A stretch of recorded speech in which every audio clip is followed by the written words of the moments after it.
Engines howl, Lights go up, grid is tight. heartbeats jump. From the short tracks to the big ovals, rubbing doors, chasing locals. Every hometown hero, every late race lunch, we're digging through the pain where the legends come from. This is Stickers and Scuffs, where the wheels kick dust. Ontario thunder, gas in our blood, turning loud, feel that rush, yeah. We're talking tough, bumps and bruises, grit and guts. Stickers and Scuffs.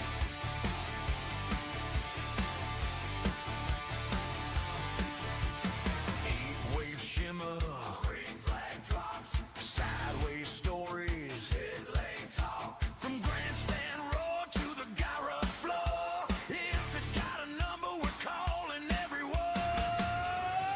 This is Stickers and Scuffs, where the wheels kick dust. Ontario thunder, gas in our blood, turning loud, feel that rush, yeah. We're talking tough, bumps and bruises, grit and guts. Stickers and Scuffs. Yeah, yeah.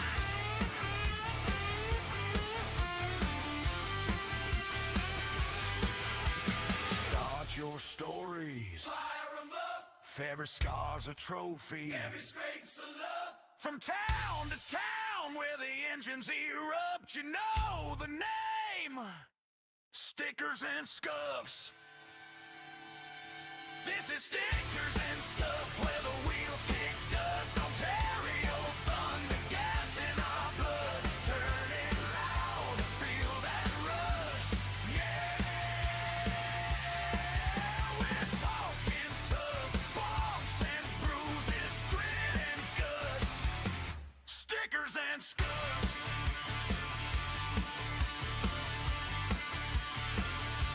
Stickers and Scuffs.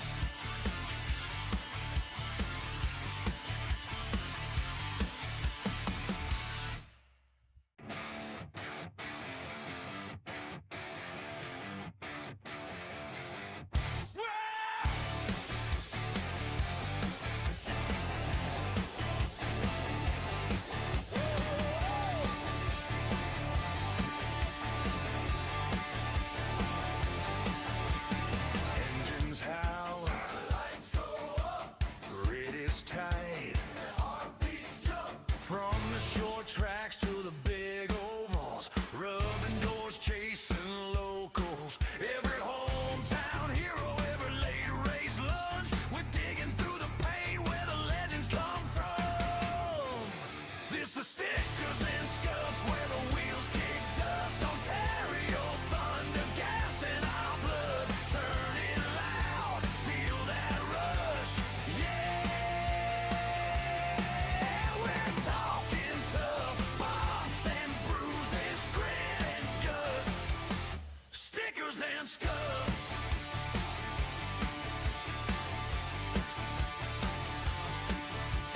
Heat wave shimmer, Green flag drops, sideways stories. pit lane talk. From grandstand roar to the gyro floor, if it's got a number, we're calling everyone.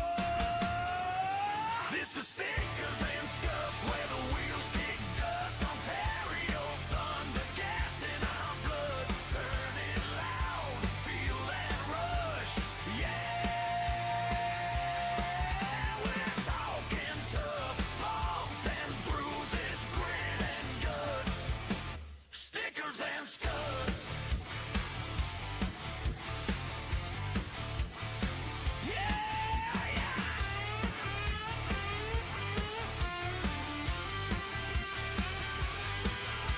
Start your stories. Fire 'em up, Every scar's a trophy. every scrape's a love. From town to town where the engines erupt, you know the name. Stickers and Scuffs. This is Stickers and Scuffs, where the wheels kick dust. Ontario thunder, gas in our blood,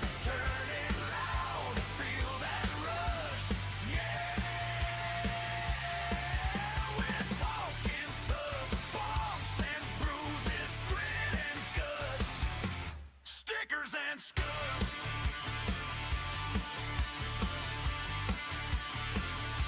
Stickers and Scuffs.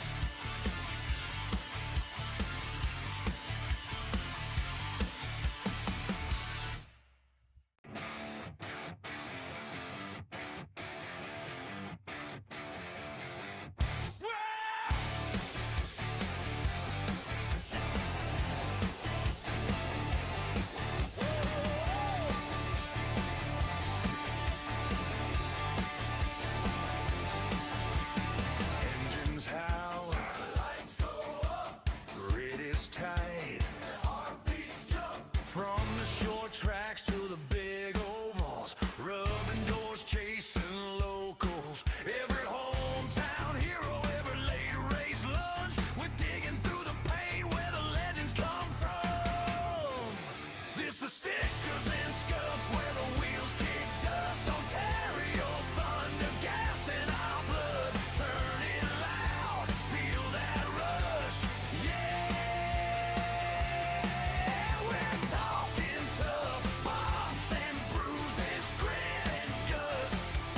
Stickers and Scuffs.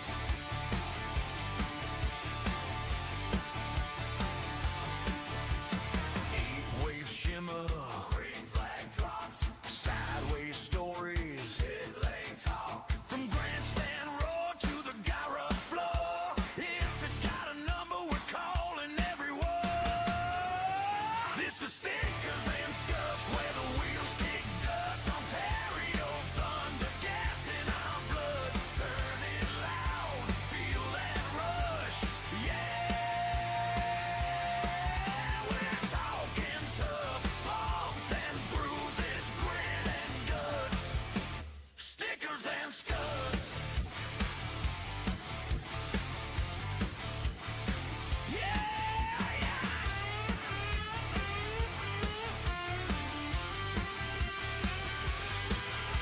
Start your stories. Fire 'em up, Favorite scars a trophy. every scrape's the love. From town to town where the engines erupt, you know the name.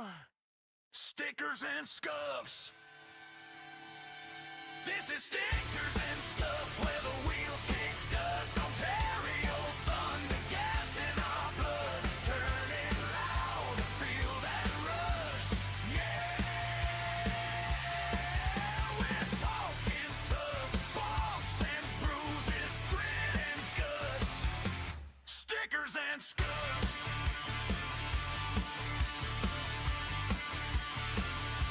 Stickers and Scuffs.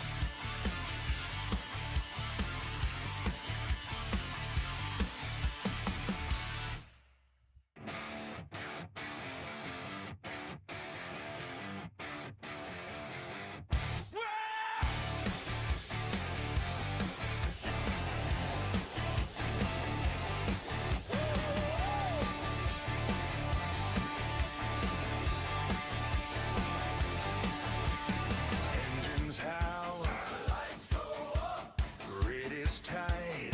heartbeats jump. From the short tracks to the big ovals, rubbing doors, chasing locals. Every hometown hero, every late race lunch. We're digging through the pain where the legends come from.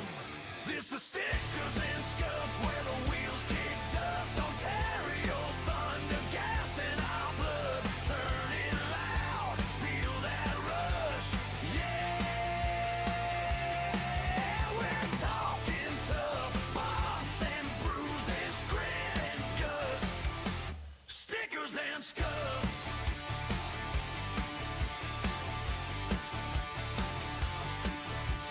Heat wave shimmer, Green flag drops, sideways stories. pit lane talk. From grandstand roar to the gyro floor. If it's got a number, we're calling everyone. This is Stickers and Scuffs, where the wheels kick dust. Ontario thunder, gas in our blood. Turning loud,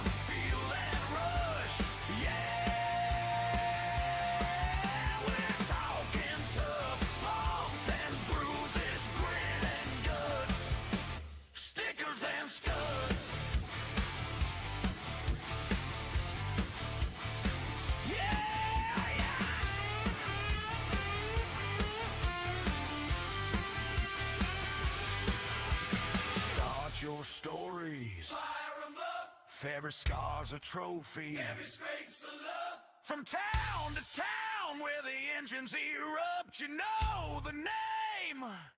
Stickers and Scuffs. This is Stickers and Scuffs where the wheels kick dust. Ontario thunder, gas in our blood. Turning loud, feel that rush. Yeah, we're talking tough, bumps and bruises, grit and guts. Stickers and Scuffs.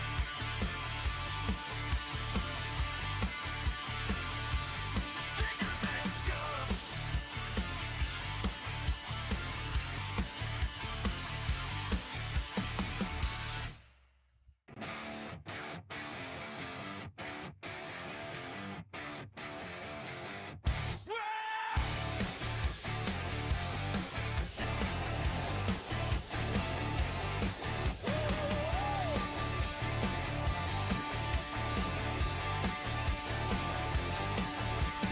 Engines howl, Lights go up. grit is tight. Heartbeats jump. From the short tracks to the big ovals, rubbing doors, chasing locals. Every hometown hero, every late race lunch. We're digging through the pain where the legends come from. This is Stickers and Scuffs where the wheels kick dust. Ontario thunder, gas in our blood. Turning loud, feel that rush. Yeah, we're talking tough, bumps and bruises, grit and guts. Stickers and Scuffs.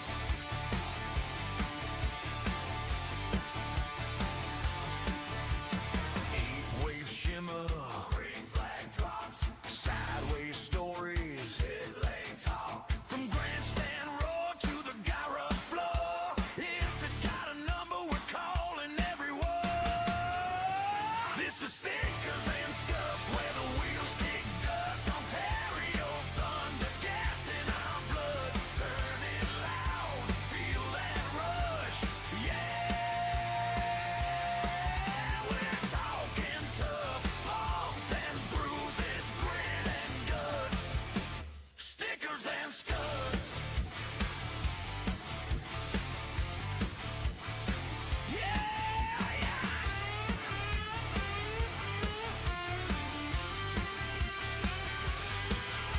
Start your stories. Fire 'em up. If every scar's a trophy. Every scrape's a love. From town to town where the engines erupt, you know the name.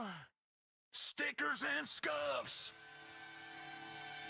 This is Stickers and Scuffs where the wheels kick dust. Ontario thunder, gas in our blood. Turning loud, feel that rush. Stickers and Scuffs is proud to be partnered with the Paille racing team. Led by owner JC Paille, this team has built an incredible reputation with their success in NASCAR Canada, being 3-time and defending champions. They continue to raise the bar every time they hit the track. But what really stands out is Paille's support for grassroots racing and what we do here on this podcast.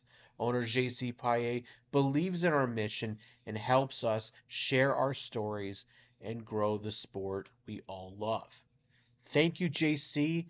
Best of luck to Marc-Antoine Camerand, Andrew Ranger, and the entire Paille racing team. Once again in 2026, the Stickers and Scuffs podcast has been presented in partnership with Glenn Styres Racing, G-Force TV, and Ohsweken Speedway.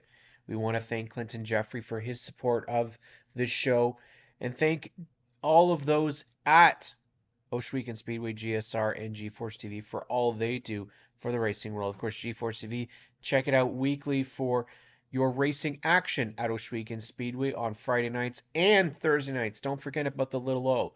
You have Race Rivals Race Chat with Adam Ross and Clinton Jeffrey On Track Weekly with yours truly, Cam K. And then, of course, you've got Glenn Styres Racing that does so much for the dirt racing world, providing parts, chassis, and not only that, providing great talent, a place to race. Oshwegan Speedway is your home every Friday night for some amazing dirt track action. Go out and check it live. There's no better track in Ontario to go see live. Friday nights, Oshwegan Speedway is your home for dirt track racing in 2026. Make sure you go out and support those that support us at G-Force TV, Oshwegan Speedway, and Glenn Styres Racing. All right, race fans, I want to take a minute to shout out someone who's been in our corner since day one, and that's Remax Jack Turner. 6 years. That's 6 years of believing in stickers and scuffs, supporting local racing, and supporting you when it comes to buying or selling your home. If you're looking to get top dollar for your place or find the perfect new home within the GTA, Jack is the guy you want on your team. He works hard, he knows the market, and he fights for his clients just like we do on the track. So if you're buying, selling, or just thinking about a move, reach out to our man Remax Jack today. From a day one supporter to your next real estate win, Remax Jack is here for you. Start to pack and call Remax Jack. RemaxJack.ca.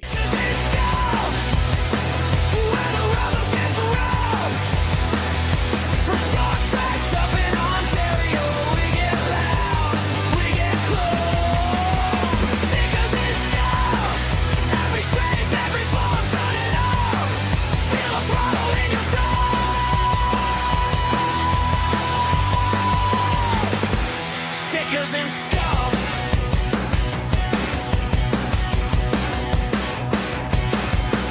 Small town names on the sides, breaking dreams on the hood. Every dance got a story, every spin's understood. Stickers and scuffs, where the rubber gets rough. For short tracks up in Ontario, we get loud, we get cold. Stickers and scuffs. Hey, everybody. Cam K, Great and Bun. It's the Stickers and Scuffs podcast presented by. We got some news partners presenting this week. Not that they're new to the podcast, but thank you to our good friends at. Well, first we'll start off with the guy who's really been with us from the very beginning, Mr. Remax Jack. And frankly, actually, you know what? Now I'm thinking about it, actually, and GSR has been with us since the beginning as well. They were more or less, it was just G-Force, but now we've got G-Force TV, Oshwegan Speedway, and GSR. And then you can't go wrong with the Paille racing team and JC Paille, and they've gone through a bit of a change as well, and we're going to throw out our best wishes to Andrew Ranger because he is in Watkins Glen tomorrow. He'll be racing for the team that he won I think it was they said in 2014. Yeah, He won. it's been a minute. It's been a minute since he's been down there, and he is a legit threat. Now, I don't know if the team is, but he is a legit threat to win. That team hasn't raced very often in the last couple of years, but he won't be alone. Kyle Steckley is also going to race, which I think I really like the hello from Menzie Motorsports at Delaware Speedway. Chuck Menzie, that is, number 5. Alexandra, nice to see you.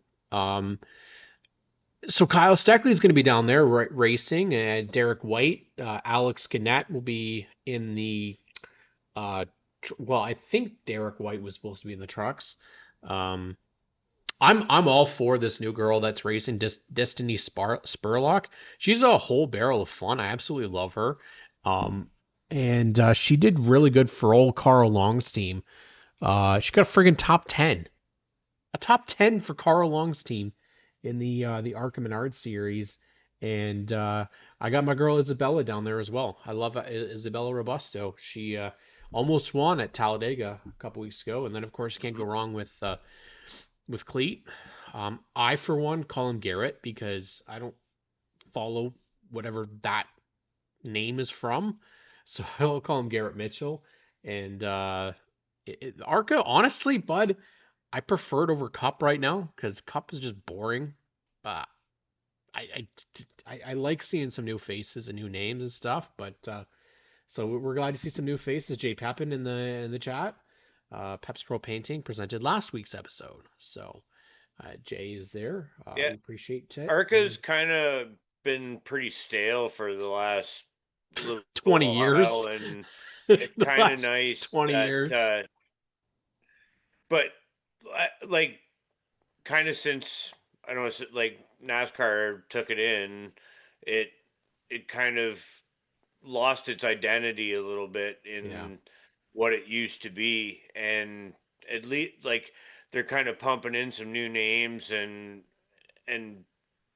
it's got some good storylines to it, which I agree is something kind of cool to see.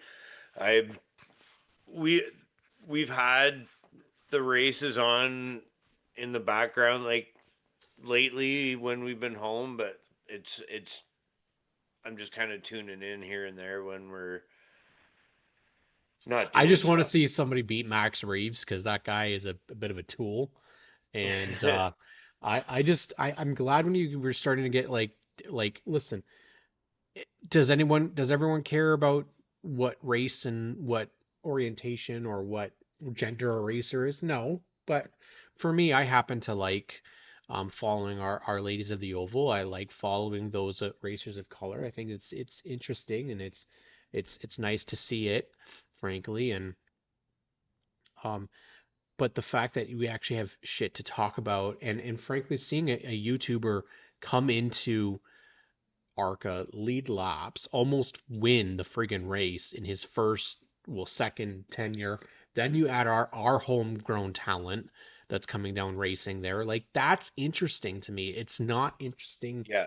Like that's why the grassroots stuff is so fun. Why we were having such a blast at Flamborough Speedway last week, and why we are, we weren't. I don't know if we're going to call it partnering, but we were approached by one of our SNS racers a couple of weeks ago about potentially helping out one of the most underappreciated programs in the motorsports community, one that doesn't seem to get enough appreciation, and maybe that's where we can help. And Hmm. um we both have our own struggles with mental health, and I wouldn't even say struggles. It's just we live with it, right? We live with it. And, I think that word is a little. I was trying to when we are trying to make the post, and it said people that struggle, and I was like, it's not really a struggle because not everybody struggles with mental illness or mental health. It's we live with it, right? I don't like that word illness because it makes it sound negative, right? And while mental illness and mental health complications can be a burden, they also shape who you are, right? And they're a product of a lot of different things. So almost think of it as your personalities. So I I think that this is a cool thing that Lift the Visor is. And Graydon, I know you wanted to make sure that we spoke about Jory and um, his program. We were able Hmm. to work with one of our partners and ensure that they are able to get decals to the racers this year. That's something that we want to be able to do for that's we want to be that for the racing community. We don't want to be just people that talk and our fans and stuff. We're here for everyone, and I think we've had moments where we talk with racers through struggles. I mean, people come to us, but we also have them ourselves, and Hmm. And I think having more resources, I mean, especially in racing, where there are some people who are absolute dicks. There are people that treat others horribly. Um, and this is not just sequestered to racing; it's the world. So if we can help people navigate through that and live through that, that's what we want to do. And so, Graydon, I think you and I both kind of saw this as not just a way to help people immediately through that we know, but others that we don't. It Mhm. affects everybody: career members, family, sponsors, friends, officials, and we want people to just think before they act, and Yeah. they continuously act, because sometimes the conduct is just a little bit ridiculous. And I understand there are people that don't believe in emotion and showing it and all that. But what are your thoughts about all of this? I I just I've had a couple of people message me asking about what lift the visor is, and um, what I say to them, I say to everyone right now, is I encourage you to to search them out on social medias. They have Instagram, Facebook. I'm not sure if he's on Twitter or not, but Jory Elliott is the founder, and he's through this Lift the Visor awareness whole campaign is just letting everyone know that you don't have to struggle alone and in silence if you're having a hard time. And he's doing this through the motorsports community, obviously, because it's it's far more common than people want to let on. I mean, we've all talked about it before, and uh, I think it's a great cause, and very glad that we're able to be a part of being able to bring these decals to production through partnership of ours, and it really helps promote awareness. So really encourage everyone to search them out, lift the visor, and read about everything that Jory's got going on through their socials, and read their posts, dig in a little bit, and really kind of get an understanding. And if you're so inclined, inquire about some decals. You're muted there, bud. Yeah, well, I didn't want to sneeze all over the microphone. So, yeah, Dirt Dog Media says tell them to scroll down on the Dirt Dog Media page, and they will see a post about it. And that's what we're hoping that people will do. I mean, go out there Share it and out and and again, build the awareness, right? remember there is a racer that's underneath that visor. There's a human. There's somebody there that can make mistakes, can feel bad. There's people that target others. There's people that react, and we wonder why they react certain ways. Well, there's all different reasons, and if you try to if you try to understand all the reasons, you'll drive yourself crazy, because there's so many different reasons why people react and act the way that they do. And one of the things that I struggle with is I struggle with stuff with like the S&S racing family at times. Just trying to separate business from personal. I get hurt when I see stuff against people, or when people decide to leave, or and that's stuff that yeah, people should be able to just move on and think strictly business, right? Some people can separate it easily, some people can't. Um, I think opening that,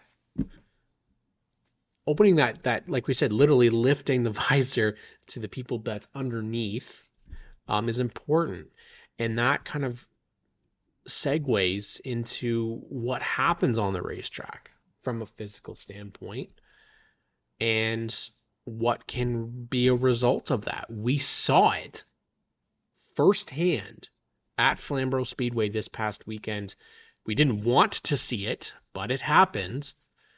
And we witnessed racer Brandon Milligan for the second time at Flamborough rolled over.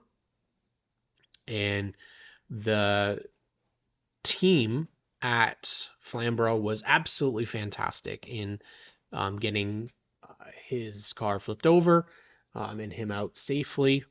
But and there's the Queen right on cue. Hello, Nala. And so what we'll do is we will bring in Jenny Rusnell. She's going to come in and talk some health and safety regarding racing. And we'll do that right after we hear from our friends at Paille Racing. Stickers and Scuffs is proud to be partnered with the Paille Racing Team. Led by owner JC Paille, this team has built an incredible reputation with their success in NASCAR Canada, being 3-time and defending champions. They continue to raise the bar every time they hit the track. But what really stands out is Paille's support for grassroots racing and what we do here on this podcast. Owner JC Paille believes in our mission and helps us share our stories and grow the sport we all love. Thank you, JC. Best of luck to Marc-Antoine Camerand, Andrew Ranger, and the entire Paille Racing team. Okay, and here we go. We're ready to talk some track health and safety and overall preparedness. So Ginny Rusnell is joining us, and Maybe. maybe we can hear you. This is Oh.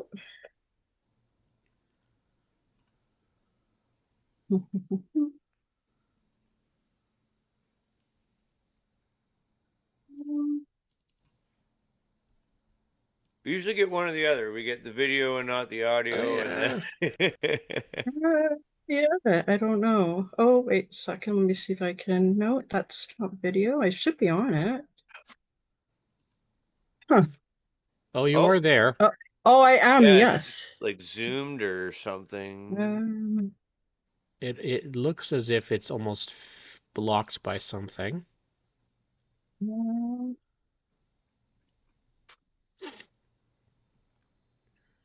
We've done the audio only before. Yeah, honestly, if that works too, that we can do Okay. that as well. Great. At any rate, Ginny, we've talked before this, and if people haven't or if people recognize the family name, why don't you tell us a little bit about yourself and kind of your role in racing?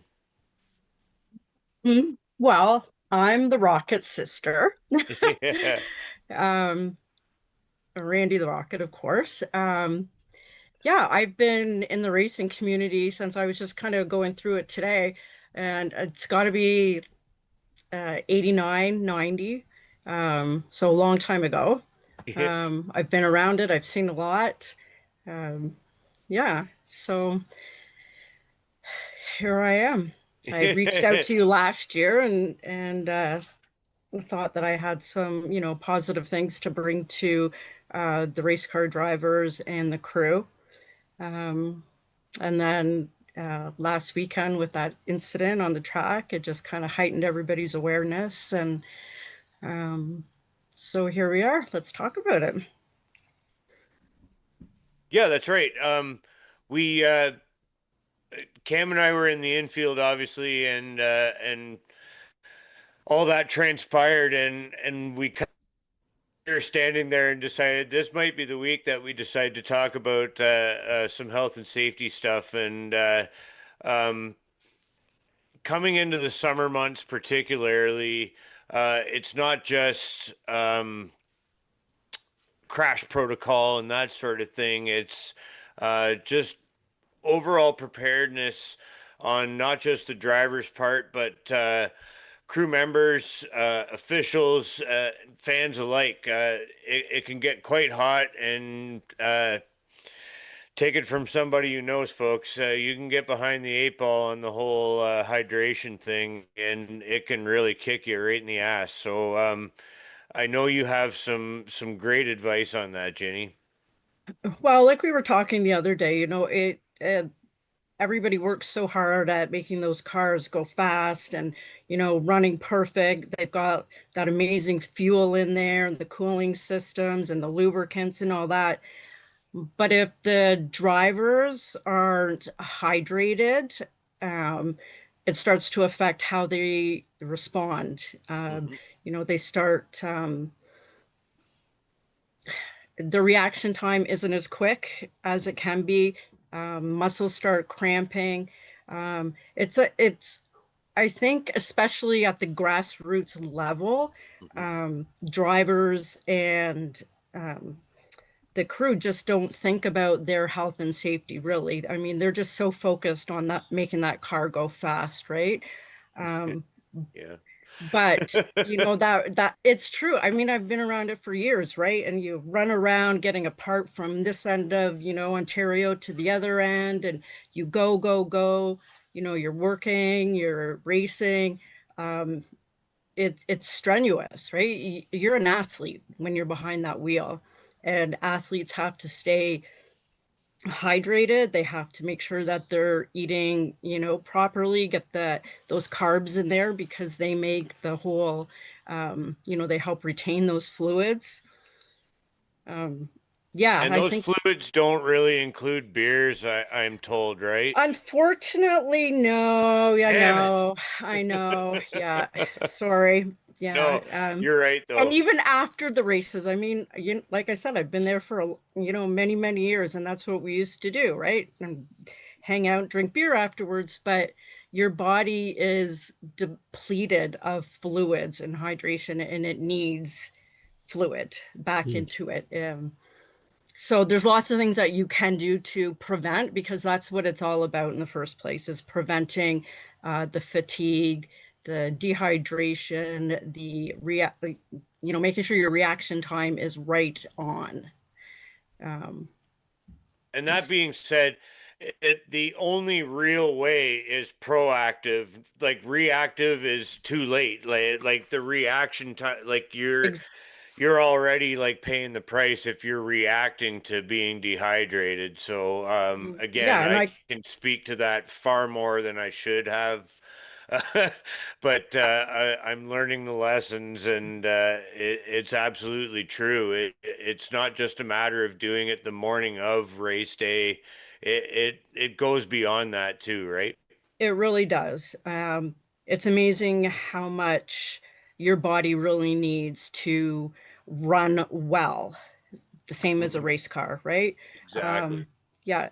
So, the hydration, you're keeping your blood volume high. It's your blood has a lot of oxygen in it, and that's making all your, your brain working, all your vital organs, they keep going.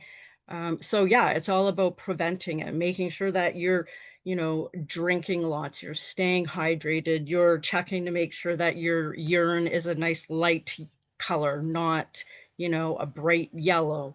Um, Hmm. in terms of electrolytes and fluids, water's great, but it doesn't replace the electrolytes. I have been a real fan of IV, um, liquid IV. It's great for post race because it really hydrates you quickly when you're low on fluids. Um, Gatorade's got a lot of sugar in it, so I tend to try to stay away from that. But Hmm. any of those replacements are really good um, to keep your body hydrated. And dirt Yeah, track absolutely. and pavement track are different too. So it's yeah. you have to keep hydrated. I mean, I just can't stress it enough. And that's only like one little safety aspect of racing, right? Yeah, that's only just the That's just that's just putting a bit of fuel into the car, right? Like that's yeah. just like that has nothing else to do with like so many other safety measures that need to be in place. And I'm a real advocate for that. I've seen stuff happen on the track. It's scary. We talked about um, response time and reaction time and just, you know, uh, can you act? Can you not? Are you going to be that one to go in there and help somebody that has a life-threatening bleed while you're waiting for, EMS to arrive? Yeah, so there's a huge gamut that, I would love to explore. I think it's important for um, race car drivers and their crew to have some first aid behind them, Hmm. because those EMS trucks could be busy with something else, and it's seconds that count. And being prepared is the name of the game. There's also, Ginny, there's also the reality of multi-car accidents, right? Absolutely. Yep. And when you have potential of racers that are injured in multiple cars, different parts of the track, that can happen. But not only that, you had mentioned about the hydration, and we've actually talked a lot to racers who say, I can't eat before before a Yeah. race. Or I'm sick after the Yep. race, or I you know I I feel just attacked. can't do this, or I can't do that. Is it one Those of those? nervous, Yeah, exactly. So the butterflies, right? in that case, are we loading up, like you had said, carbs? Mm-hmm. Um, Yep. what is the things that racers, obviously we know Graydon's got one already with beer, that they should That's a good avoid? carb. Yeah. Should they, what is something that racers should be avoiding when it comes to especially those really hot, grueling race days? You want to avoid all those the sugary foods, right? Like the chocolate, the Gatorade, the chips, the stuff that has absolutely no nutrition in it at all. Hmm. You want to be, trying to replace that kind of stuff with, and I mean, I know it's hard at the track, right? They're not serving pasta, right? You go get a burger and that's the best, right? Yeah. Um, but, but it starts before you get to the racetrack. I guess, that's kind of where I'm heading, like about prevention, right? So loading up on carbs, rice, fruit's easy to bring to the track. Um, you just really want to avoid um, those empty calories because they're not helping you at all. Um, and like I said, like start earlier. Don't leave it until, yeah, right before the race where you got those butterflies going and, oh God, I can't eat, I can't drink, I can't do anything, right? Because you're nervous about getting behind the wheel. You've got everything on your mind. But you should be sipping fluids throughout the whole entire day. You don't want to be guzzling back that, Gatorade or water. So small amounts will help as well, just in sections, right? Instead of that great big huge burger or something. I know they can't eat, I get that. Um, but if they're eating, nutritious, high carbs, um, small amounts before the races, I think they'll be better off. Does that make a bit of sense? Oh, that makes great sense. And kind of a little shout out to the Sprungs. If anybody races or has been to the races at Sobel, the Sprungs always bring like this charcuterie style of like Yeah. meats and crackers and cheeses and stuff like that. It's like the care package for the whole pit area, and it's while supplies last, and it's so cool that and I know Mama Nicole Givens takes care of us too, and It's really cool to see. Like there are people that are obviously very aware of it, and obviously trying to um, pay it forward and just bring awareness to people by just coming around and saying, "Here, take this, eat this, drink this," and Yes. Yeah. just kind of looking out for everybody because it is. It can get serious, as I'm sure you've seen, and I've had it. I've had to have the impromptu ice bath at the track, and it it can be a very serious thing when things like heat exhaustion or um, just that type of thing. Our next guest, Steve McCaw, can speak to at track medical services and that sort of thing.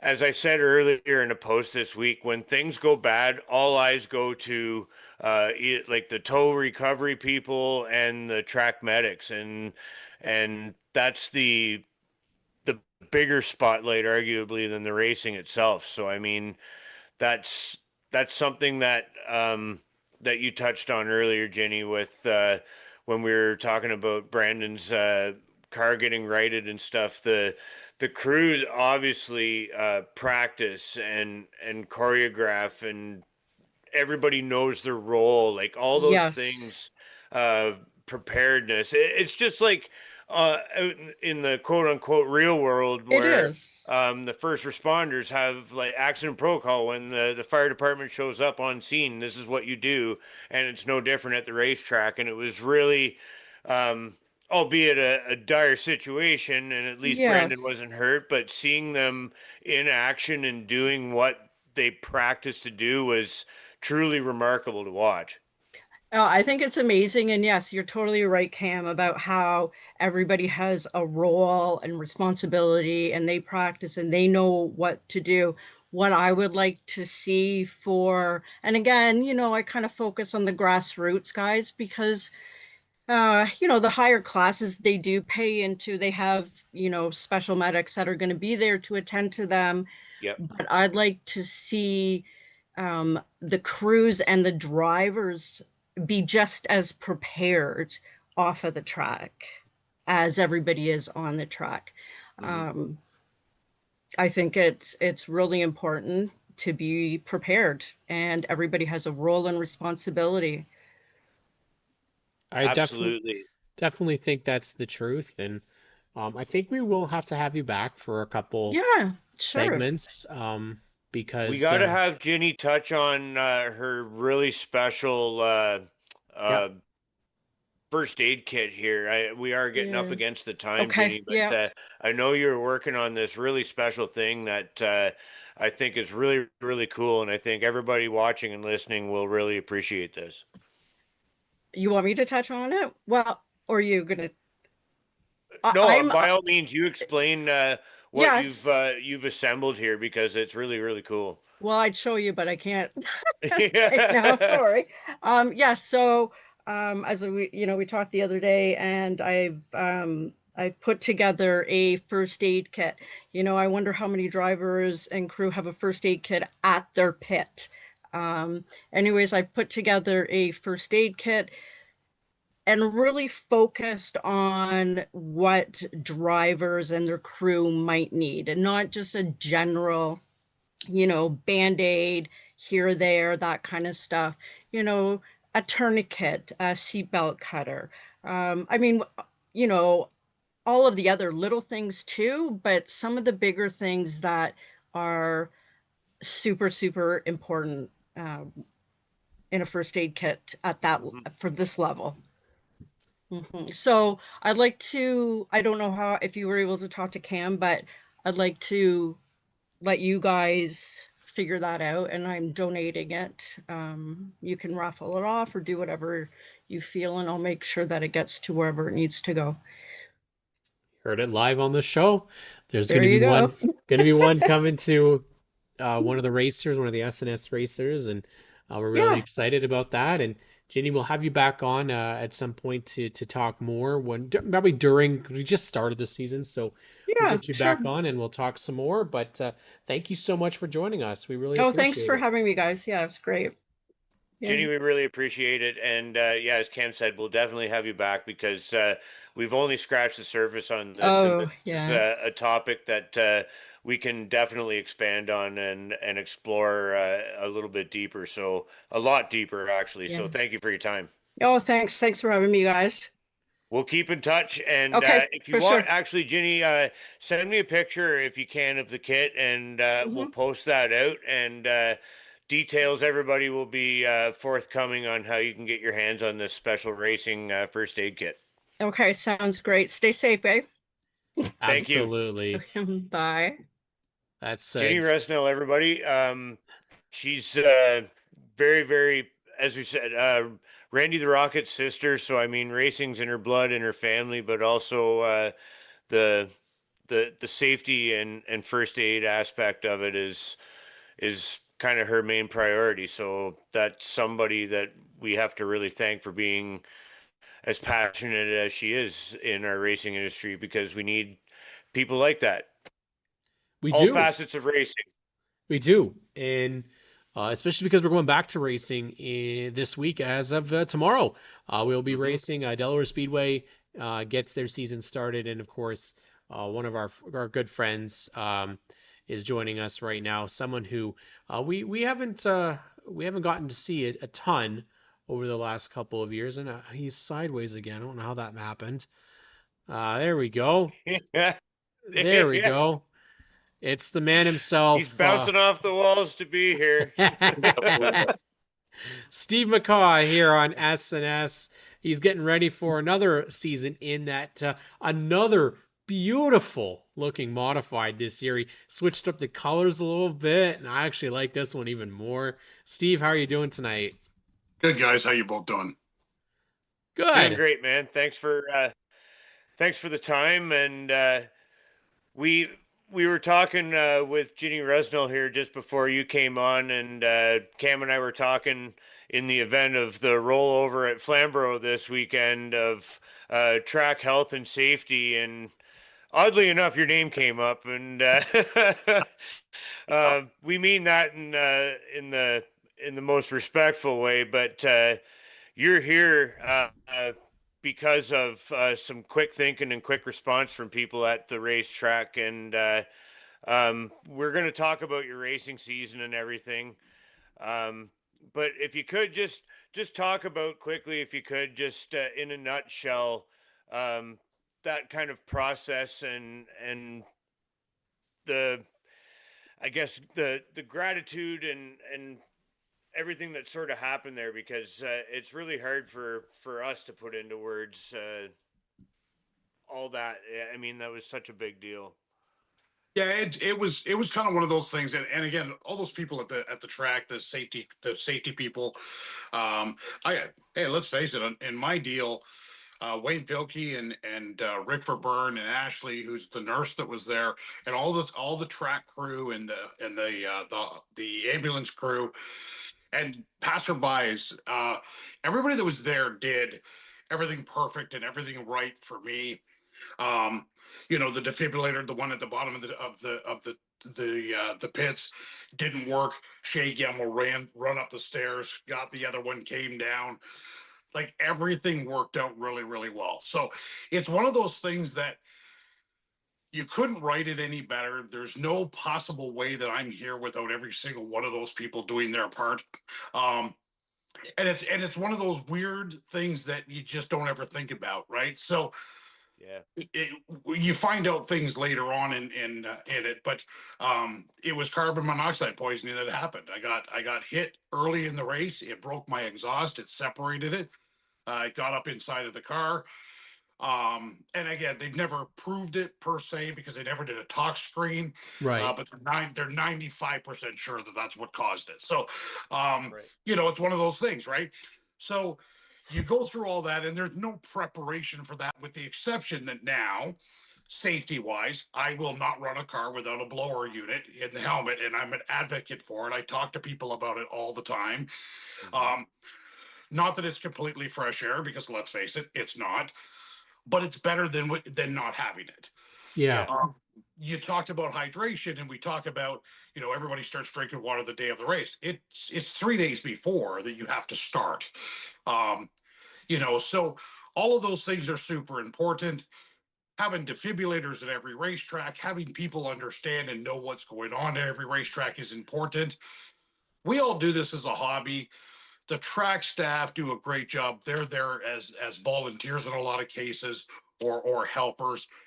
Um, everybody needs to just be patient, be understanding, and be ready for anything. And that's the worst part about it. You look at the flip at Flamberl, and you just don't expect that, right? And it happens, but they all reacted really well.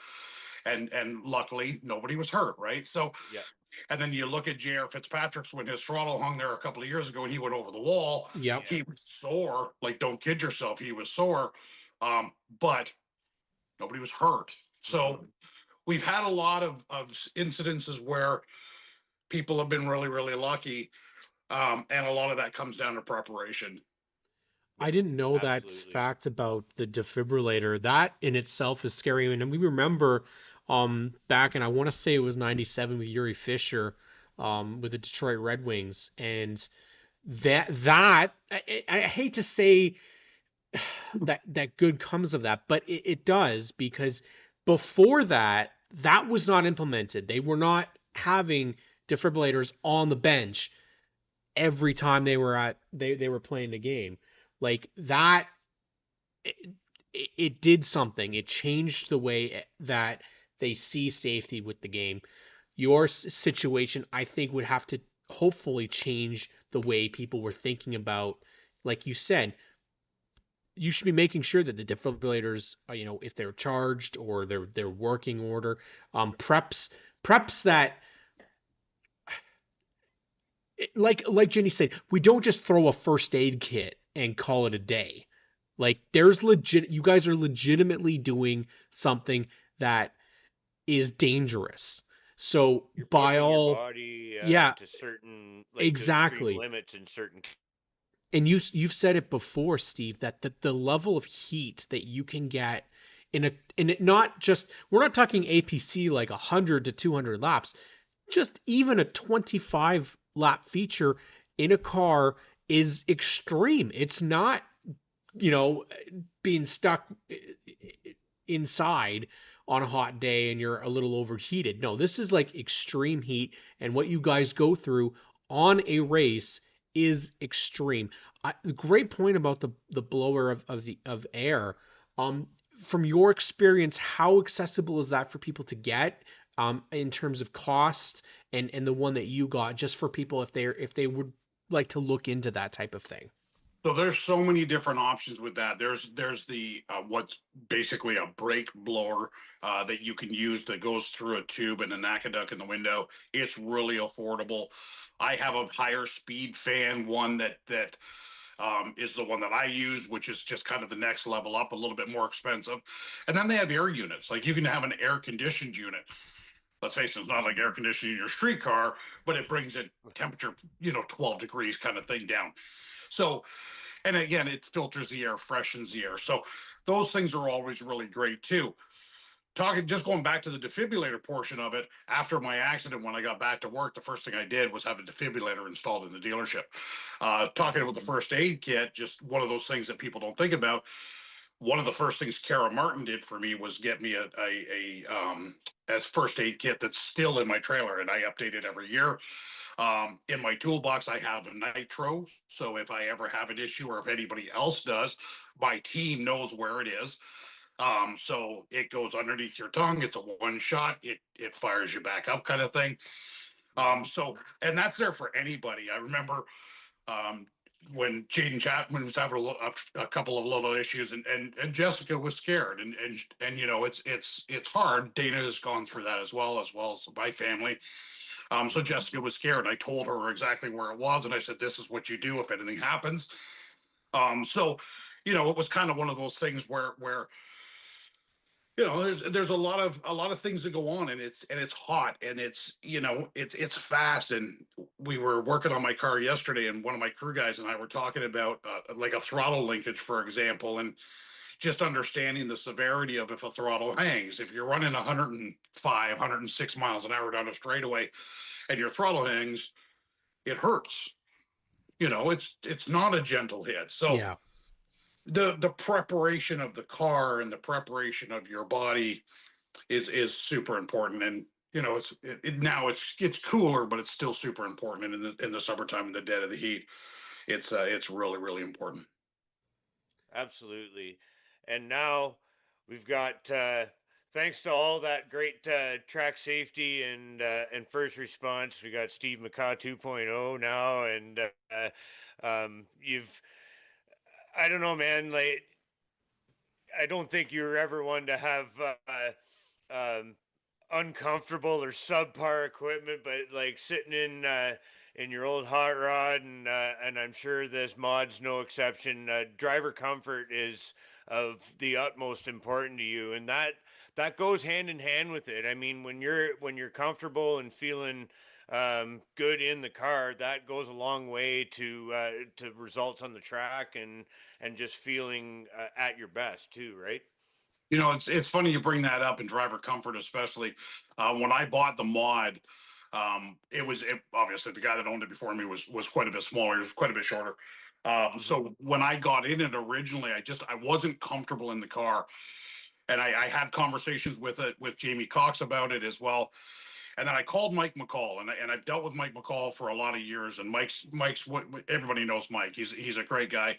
Um, and I called him and I said, I need your advice. And he came over to my shop, and I got in the car and I said, Mike, I'm not comfortable in here, and I need your help.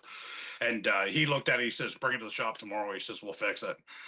And it just a case of the driver comfort to be able to get the halo up higher, because again, I'm taller than the guy that owned it before me, and Yep. just the safety aspect of it.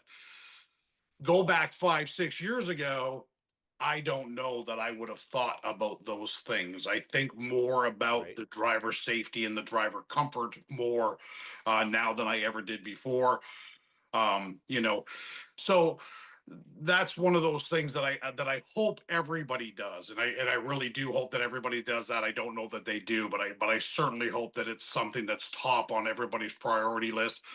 Um, I remember when you got in your OSS debut, and carbon monoxide poisoning was something that may very well have hit you.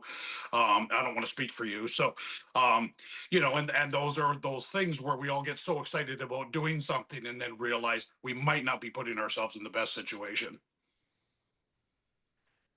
100%. It's something like, as you said, with the helmet blower. The As soon as that race happened and things went the way they did, um, the first thing I ordered was that adapter kit for my helmet, so that now that I have that available, so that there is an option to connect my helmet to something if I um, choose to run something like that again. I also happen to I got a real appreciation for my four-cylinder racing from that, but um, it goes just as you said though. Like, the more you get into something, and you're more familiar with it, or even as in your case where extremes are tested, where you start looking at things differently, and as you said, like where the height of the halo bar is versus where your helmet is. Like, if this thing was to roll over, that's going to crunch my head, and like that stuff you don't want to really necessarily cheap out on in minute one, just in the event something goes sideways or upside down, and you'll be glad that you added those couple inches or whatever it is into the bars. Absolutely. I'll Yeah, give up a little bit of performance for a whole bunch of safety. absolutely. Well, he'll be So out. Yeah, as you said, it's just a hobby. We're not getting like racers aren't making like a huge killing at this here in Ontario, but it's something that we like to do, and we want to come back each week and do it again. yeah, it's funny. I sat by the phone a lot of Monday mornings after races, waiting for like a NASCAR team to call, and they never did. So it's a hobby. We need to wrap our heads around the fact that it's a hobby. So you know, Yeah. there's a few that do get to make it, and congratulations to all of them. But to everybody else, this is a Yeah. hobby. Everybody have a really good time. Enjoy the time that you'd spend with the people around. Racers are the greatest people in the world, and be safe. Yeah, can't say it exactly. better We put our cool ourselves. suits on and go fast. That's Yes. right. And he'll be out this weekend running the modified at Delaware Speedway, and we'll be excited to see him out there repping S&S once again. He is one of our favorites, and you'll have to beat that Wally Wilson kid out there. He likes to run around in that modified. So I'll do everything I can. I was talking to him yesterday, actually, and I was at McCall's yesterday, and he was there, and we were kind of talking about that a little bit. I told him that I hope that he waits for me and lets me ride around behind. Steve McCaw here on S&S. Thank you so much, Steve. Thanks, guys. Have a great day. You too. Appreciate you, Steve. Thank you. Too. Oh, I love that man.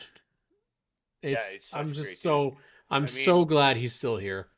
Honestly, like, man, and I like we honest to wouldn't, God, as we said, we had to have like Steve was part of this yeah. conversation from minute one when we decided we are going to kind of make this a health and safety esque type episode, And and honest, like Steve would not be here. He no, would not be here had not been for the quit thinking we'll throw Derek of a Clark lot in of there as people at the well. track.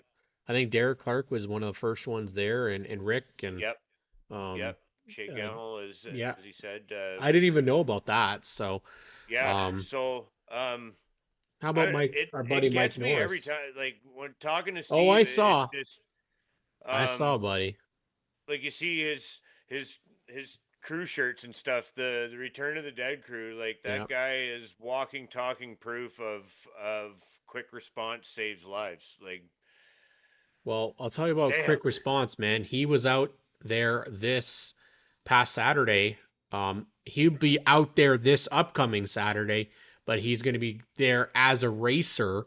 But he was there. We were talking to him last week from the infield as he was Yeah, putting a out different hat there. on this weekend. Yeah, he's a jack of all trades. Mike Norris joins us right now, Mike, I'm sure you can add to this conversation, being someone that is part of a cleanup, the cleanup crew out and the infield crew at Flamborough Speedway. You guys seem to you have Great some. job last weekend, by Yeah, the I was way, gonna bud. say, yeah, you Thank you. guys you guys Thank you. tend, they keep you busy out there.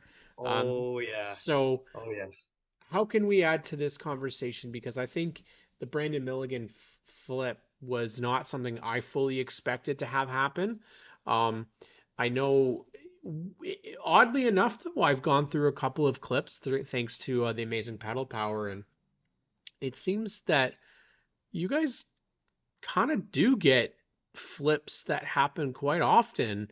Not just in the bone stocks, but Ty Riopel had a flip in the Pro Challenge. So I'd be curious to hear your point of view and your kind of expertise on the safety aspects of those cars. Well, the big problem is with all of oval racing and why there is so many rollovers with oval cars is left side weight. Ah, 50, we run our rules at 55% left side weight. So when your car goes and turns right at a high rate of speed, they Yeah. flip over. Now add that in getting T-boned or getting hit on the right side of the car and you hit the wall, all those forces, they just roll over. And that was the case with Ty Riopel as well. You get nosed into the fence and the car with more weight on the left side just rolls over. So that's unfortunately it's very common with oval racing in general, mhm. especially under those circumstances. But yeah, it's just left side weight really hurts. I think we can be at least encouraged that all those rules are slow. They're kind of like it's not like Yes, Rob it's Crick at Sunset where no, that was violent, yes. you know. But as somebody that's part of that cleanup crew, what is your first, like, obviously you guys have the ambulance, you have tow trucks. Um, what is the requirement or the weekly, I guess, yeah, the requirements for medical staff that you guys have at the track?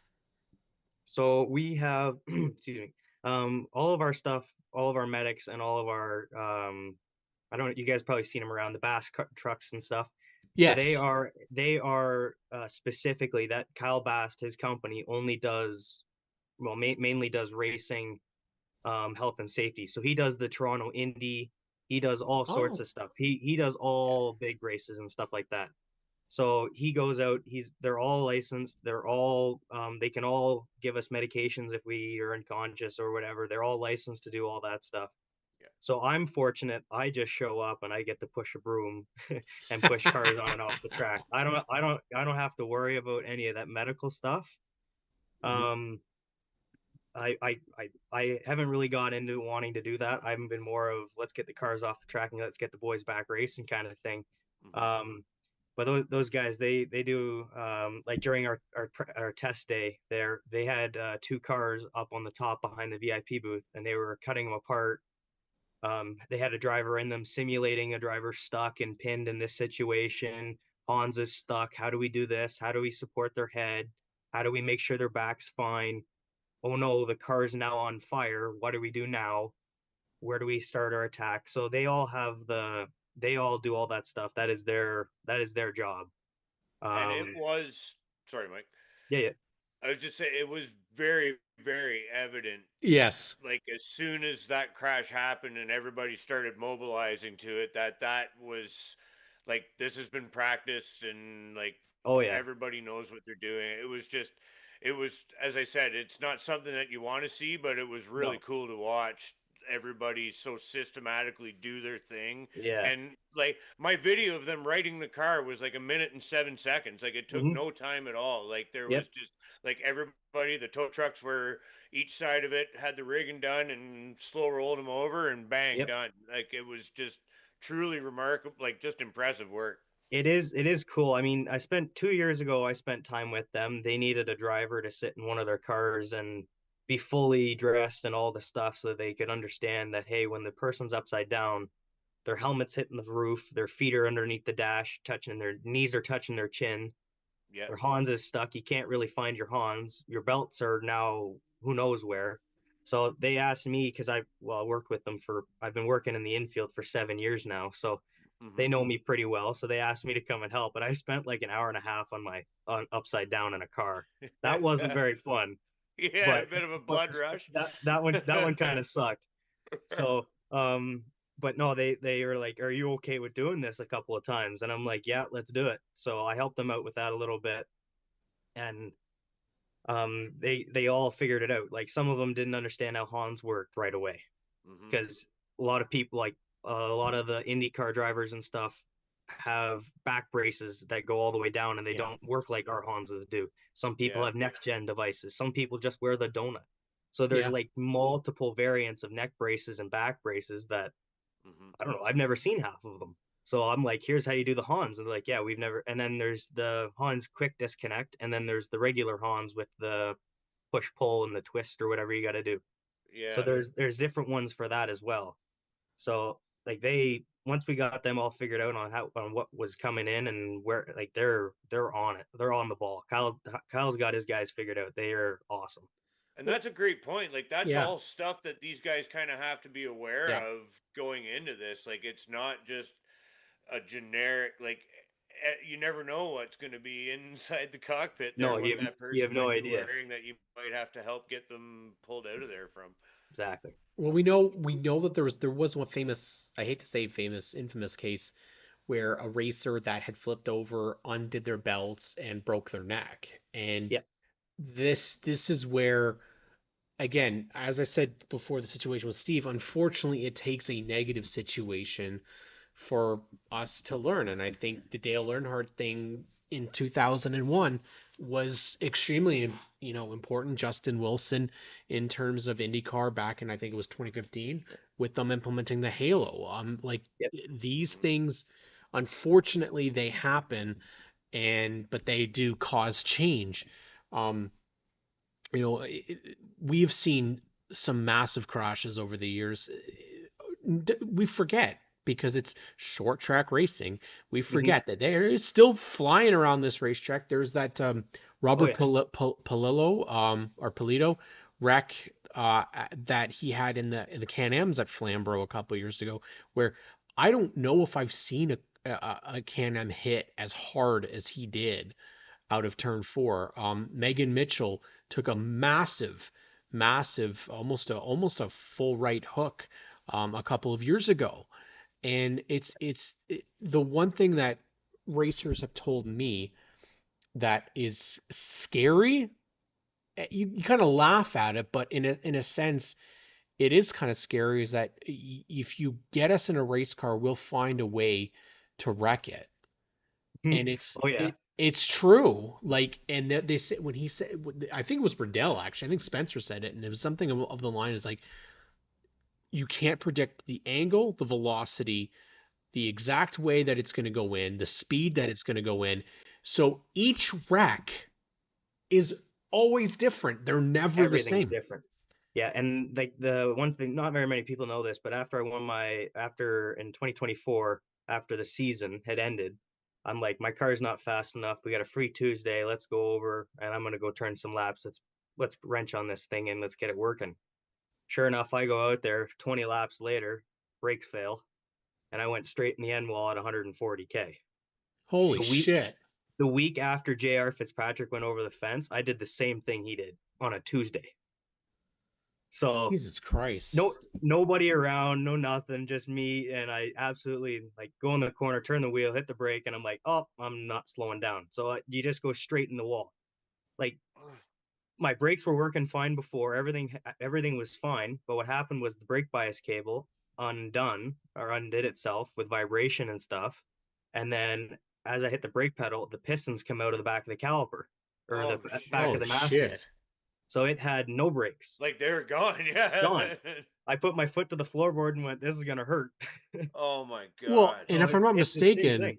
if I'm not mistaken, TJ Edwards did that like a couple weeks before JR, did he not? Wasn't that all in the same Yeah, year? yeah. And he actually, All three of those were the same year. oh my Jesus. God. Like it just, Yeah. and I remember Delaware, Doug Stewart destroyed his V8 car. Connor Van Steensel had one where he destroyed it. And it's just, you have it. Perfect example. And Sam Moore has a great point here. He says it, and it's in all classes. Junior late kids break legs. Bandos roll over. Big case in point, Hudson Sellers last year. No one Yep. is immune. Keep everyone safe. We all have work or school on Monday, and that's the truth. And 100%. that's where it also comes down on in driver responsibility. Let's Yep. not, there we go. Tenley's wreck last year on these in the Pro Challenge, right? She Yep. broke her leg last year. Yep. And honestly, if you were to compare like accidents, you'll find ones that they look more vicious, yet like there was Johnny Peredzinski a couple years ago in his mini stock with Corey McAllister at Sauble, and it wasn't him hitting the wall did not look bad at all, but he broke his back. I'm pretty sure it was his back, a vertebrae in his back, and Corey did the same thing in a pro late model, but they were two completely different wrecks. Yep. Completely different. One is he kind of, Peredzinski kind of hit the wall sideways, but it was abrupt stop. Whereas when Corey hit it, he launched up and came down. So all of a sudden you've got two different types of wrecks. So having these, like, imagine, people don't put in perspective how much these medical staff, they have to go through, and the potential of any one of these types of injuries could happen, right? On top of illnesses, on top of fan injuries, which I hate to say Peterborough has had quite a bit of fan injuries over the years. Had a couple at Flamborough as well. Yeah, so Like they have to just be on it 24/7, and I almost feel like they don't get any. It's not that they don't get any love, but I don't think we do enough. Well, I can tell you, as being an infield person and like cleanup crew, and I've helped out with the Bass guys long enough to know, no one likes them when they say don't undo your belts when you're upside down, or please stay in the car. Or when it's like, hey, stop pushing the brake pedal, that's causing the fire. Like there's a Yeah. whole bunch of things, and then the drivers just go absolute nuts because one, they're angry they got in a wreck. Two, usually they're angry at somebody else. Mm. And three, they're really mad because whatever they just did is usually expensive. So Yeah. That's a great point too. like Like you're when you're sitting in the car going, oh, this is going to cost me a fortune to fix and get back out for next week. There's a lot of emotion in that. yeah, And you're as not a really catching them at a great time. yeah, it's like, hey, how's your Saturday night going? Oh, it's going great. As I'm Yeah. stuck Pretty upside fucking down in the terrible. fence right now. So like, and I mean, I obviously I've been in the same position where it's like I'm in the Mhm. car and I'm fuming, but Hmm. it's like I can't take it out on Kyle, the health and safety guy, because he's not the guy that's doing it. He's trying to help me. But usually we Yeah. end up getting yelled at a lot by a lot of people because they're just they're just angry. So they got to be angry at somebody, right? So Yeah, that's right. You're the like they just unload on the first couple people they see or yeah, exactly. whatever We're the while fall their guys for the emotions whole are deal. hot and Yeah. but that being said, you touched on it there in kind of not a good way, talking about your crash. But those pro challenge cars haul ass around there. But Oh yeah. getting ready to go racing, you excited? Ready to go? Almost there. Yeah, I just got to put some new rubber on the car, and she's ready to rip for Saturday. Nice, It's Yeah. right one of on. those things that we didn't know much about this little division until we saw it live. And Oh arguably, man, I'd say, Graydon, I love think those you and I cars. were both, yeah, we were like taken on. And you know what? Colton Clark was at Motorama this year, and Yep. I would honestly say that the amount of junior late model racers that were, oh my God, what is this? Yep. And yeah, Sam Moore says right there, and I am interested. So let's talk a little bit more about this because I know I've had at least three or four junior late model parents that have asked about this division. So Yep. how can people get involved? What is the difference between, say, like junior late model and, say, an Ontario Pro Challenge? Is there some similarities? Well, the best part is the junior late models are essentially the same car, just smaller without suspension. And I could Hmm. be wrong. I don't know if they have suspension. I've No. only ever seen one. I think they're just solid axle things. Yeah. Yeah. Um, but they are essentially the same thing, full perimeter tube chassis. Their motors in the back, our motors in the front, but it's all the same stuff, just a little bit bigger. Yeah. Um, I mean, we got a bike motor in, so it's not like it's a crazy V8 thing that's got, Yeah. it's not terrible. Um, but yeah, they are honestly, I think they're one of the best steps up for Hmm. from them to come up to us. It makes total sense. Um, but yeah, if anyone trying to get interested or get involved, just message me or the Facebook page or the Instagram page, or even just come up and talk to me on a Saturday night. Every Saturday night I'm at Flamborough Yeah. And from April 28th to yeah. November 1st of November. I'm there for every enduro, every race. I'm always there. And And same thing with my dad. You message him, we're always on our phones ready to go, especially for the series. I mean, Yeah. I absolutely love it. I mean, I every time we go out there, park with the guys. I have like Mike O'Connell and Ethan Fleet. I've spent more time at their house not working on race cars than I have working on race cars. Just being having a great group. The Pepin family as well. Like Ethan, I got him into the Racing Pro Challenge. He had never raced anything in his entire life. Never. His old boss knew me from when I worked for his old boss. He said, "Oh, I know a guy that races cars." Sent me a text. He's like, "Hey, I got this kid. He's interested in coming and learning and seeing what it's all about." I said, "Yep, no problem. I'm at the track at this time. Send me his number, and we'll just see how it goes."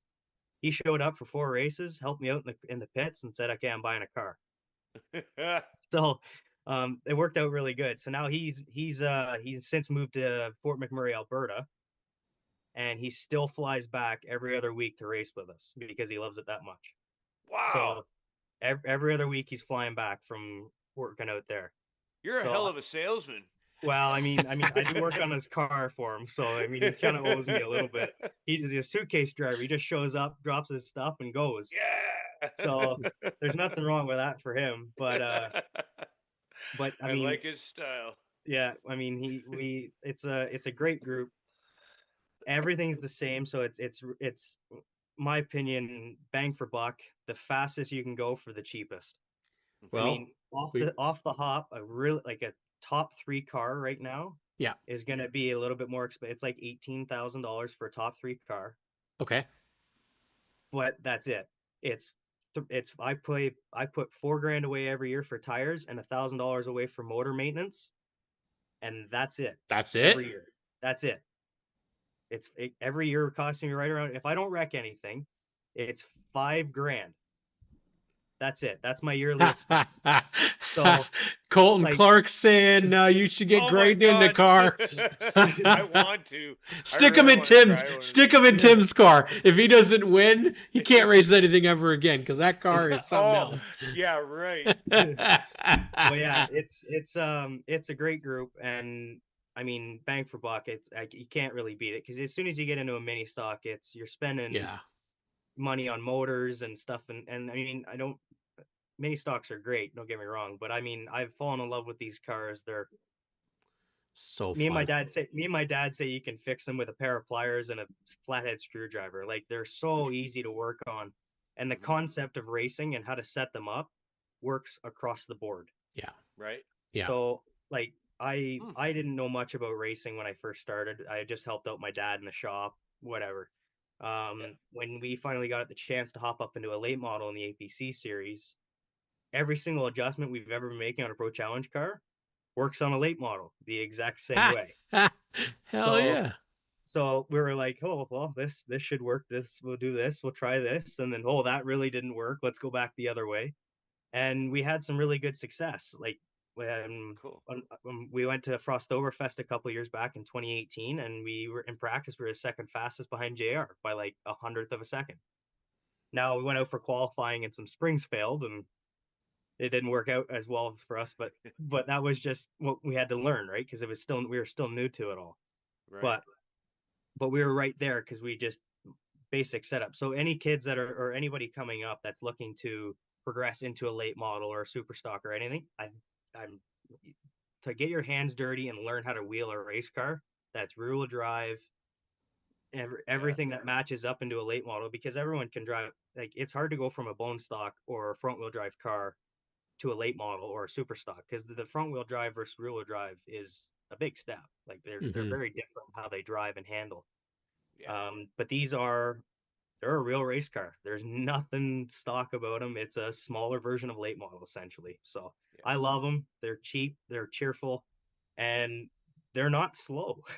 No, Like no, they're not. Definitely not so You slow. guys are wheeling. Like like that's the the You thing guys that are. shocked me, man, is I I like you go out there and you're thinking like they look like they're junior late models and junior late models don't go very fast. no So then you go and you see you guys and that's when I was like we were kind of there being like we're going here for the pure stocks and I was like you guys showed up and I was like, holy shit, these guys are going yeah for They it. Like, haul wow. ass. And they make like a so great noise. Like oh yeah they're not annoying sounding. Whereas I kind no of find like the midgets really are Oh, kind of like grating on it's my too ears. almost too loud. Almost too loud, exactly. Sam Yeah, Moore already says sign me up. So yeah, Shenanigans perfect. Motorsports, let's go. Let's get two Yeah. cars in there. And So then that Jay says Norris Racing / family is top notch and is always ready to help any driver or team in Pro Challenge, which yeah. is great. Which I can't wait for the rivalry, man. You've got a father, son, and a daughter against father, Oh, son, and a daughter this year. Pepins versus Norris's, the newcomers versus the old favorites. Like oh yeah. we got a rivalry going here. Except you're all S&S racers, so don't wreck each other, please. All at once though. If we're gonna do it, we'll do it all at once. Okay, So you have all six cover. of you praise the guys. Lord. Yeah. Yeah. All 6 of the Pro Challenge and SNS wrecked in turn 1. That'd be pretty good for they don't they Okay. but Well, bad publicity is still good yeah. publicity, right? Kevin will do great for us that Oh, night. Yeah. absolutely. Pro Challenge is same speeds as CBMs. They're Really? they're so like looking at the qualifying speeds for the super stocks, our track record that my dad holds is a tenth off of what they're running in their qualifying time. No shit. So like I can run 16 fours and 16 fives for an entire 25 laps. The super stocks can run 16 threes for 5 laps and then they fade to a 16-8. Oh Holy my shit! Like god. So like I like our now don't get me wrong, their cars are super stocks are faster on the straightaway Yeah. because they yeah, have more motor, but our cars would blow them out of the way in the corners. They So look like it. a long couple years ago.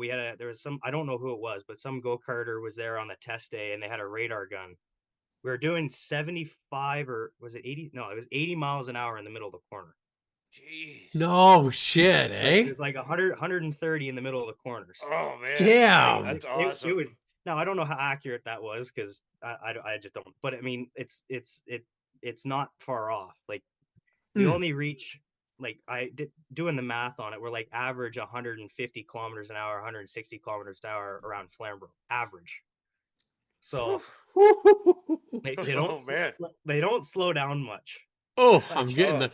Aren't you getting the like the? Oh my god, I want to go see this. yeah, You that can sounds fun as hell. Well, this Saturday. I got a spare seat in my dad's car. I can take you for a ride anytime. Let me know. Let Oh me my know. god, next time I'm around, I'm down. Mike, well, thank you so Oh, much for coming on the show, and yeah. best of luck this weekend. Ontario Pro Appreciate it, Challenge, guys. now presented by Norheat. Congratulations there. Season opener and the first and second race at Flamborough Speedway this weekend. So thank you so much, Mike. And Sam says he will take 2 cars. Two. So there you go. We'll get you in contact with Sam.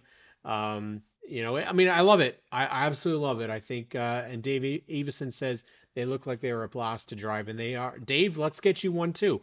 You know, you can go with a CVM and a Pro Challenge. Well, we used to do it so that the CVMs and the Pro Challenge are on the same night. We don't have a single night that correlate. So every other week, it's possible. There you go, Hey, Dave. You get Let's a Pro go. Challenge car. You Yeah. get a Pro Challenge car. You Yeah. get a Pro Challenge car. Let's do it. I already know. I don't know if it's there's also a kid from Peterborough that I know was really looking at these. So it's great to see a couple of them actually, and then one from Varney. So you know what? The more and more we can get people into these, the better and better it's going to get, and more it's going to grow, and more work we're going to give you. So I love it.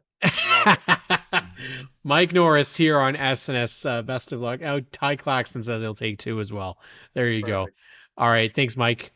Appreciate it, Yeah. guys. Thank you. Have a good one. Thanks for the time, man. Thank you. No problem. Oh, he's another one, man.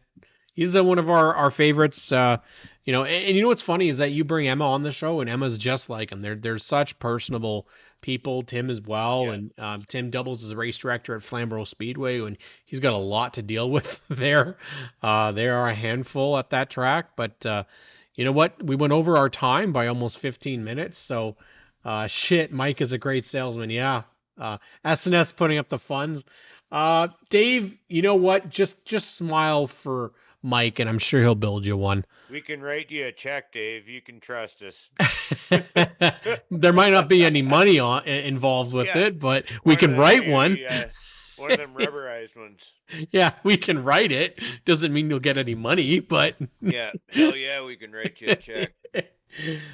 just one for this grudge. The Aaron, that's the one I was waiting for. I was waiting for Aaron, but there we go. Let's see. Hey, honestly, I love this division. I love that you can get old Dodge Chargers. You can got there's a kid that still drives a Pontiac Yeah, Grand man, Prix they're car. like They've they got look like little baby Camaros. cup cars, Jay man. Pepin's got the old school Monte Carlos this year. Yeah, I for love his. the Pepin's Monte Carlos, man. Like those Monte Carlo bodies are beauty, and they're just That's what I'm scaled saying. down, like You can get really good looking race cars. I mean, yeah, and they Colton got Clark's last the year, bike engine too, so they do sound cool. and Colton Clark's last year was like the old Mustang front to it. So you've Yep. got a lot of options there for the Ontario Pro Challenge. If you're not out racing this weekend, go out and check them. Flamborough Speedway this upcoming weekend. Yes, mine a Dodge Intrepid.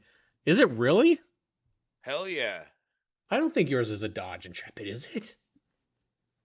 I think he I knows got about it. his I think it cars. kind of is. I don't Holy think he's lying shit. to you. Well, he might be. I don't know, man. I love it. Honestly, go out and get like 15 of those cars added. Oh yeah, but and if we have they like do put 25 on a great like it's like a super speedway race. Yeah, it in is. Flamborough. Like Yeah. it's super cool to watch. Yeah, it is. All right, folks. Racing tomorrow, Delaware Speedway live on Rogers TV with our friend Kate Friel. She'll have Chris Soares along with her, Jeremy McGrady. You also have, Oh, Dave, stop with the old timer business. We're ready. Racing at Delaware Speedway tomorrow. And then, of course, we have the APC series on Saturday. Daco Super Sox at Delaware Speedway as well. Flamborough Speedway and Full Throttle Motor Speedway Blueprints to Burnouts opener. They'll have mini trucks, thunder trucks, bone stocks, junior late models, and I want to say mini stocks as well.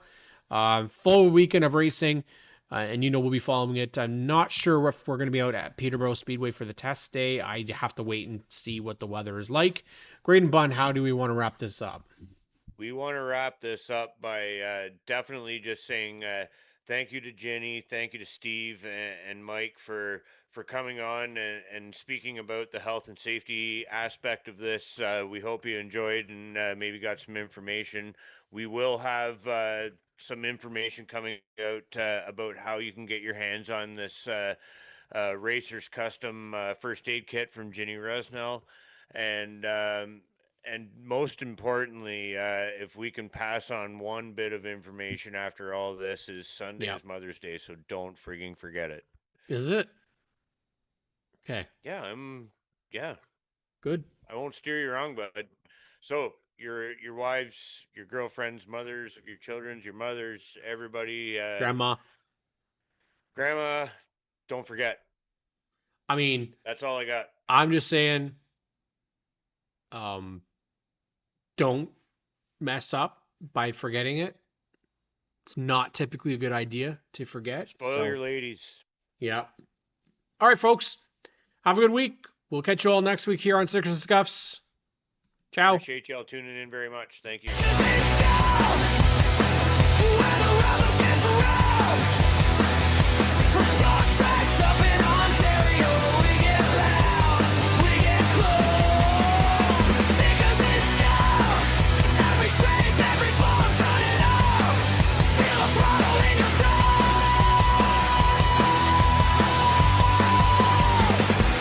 Stickers and